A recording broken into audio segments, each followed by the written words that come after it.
আমি আমার এই প্রায় 55 বছরে যতটুকু শিখেছি তার খোলাসা কথা হলো, আল্লাহর কাছে যত অন্যায় করেন, মদ খেয়েছেন, শুয়োরের গোশত খেয়েছেন, অন্যায় করেছেন, যাই করেছেন, মাপের আশা আছে। আল্লাহ মাপ চাইলে মাপ করবে, না চাইলেও করতে পারে। কথা বুঝতে পেরেছেন?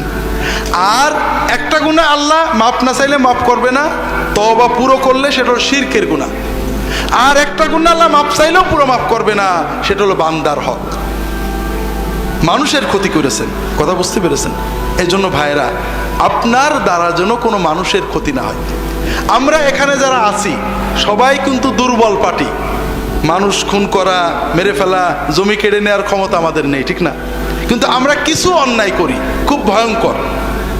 তার ভিতরে একটা হলো গীবত করি। কি করি? গীবত সত্য কথা না মিথ্যা কথা? আমি মাঝে মাঝে প্রশ্ন করি ঠকানোর জন্য, এটাও কিন্তু সেই জন্য। গীবত আসলে শতভাগ সত্য কথা, মিথ্যা হলে সেটা গীবত থাকে না, সেটার নাম হলো অপবাদ। মিথ্যা হলো অপবাদ। আল্লাহ রসুল সাল্লাল্লাহু আলাইহি ওয়াসাল্লাম বলছেন, আতাদরুনা মাল গীবা? قالوا الله ورسوله أعلم قال ذكرك أخاك بما يكره قالوا يا رسول الله رأيت إن كان في أخي ما أقول قال إن كان في أخيك ما تقول فقد اغتبت وإن لم يكن فيه ما تقول فقد بهت أو كما قال صلى الله عليه وسلم। রাসূলুল্লাহ সাল্লাল্লাহু আলাইহি ওয়াসাল্লাম সাহাবী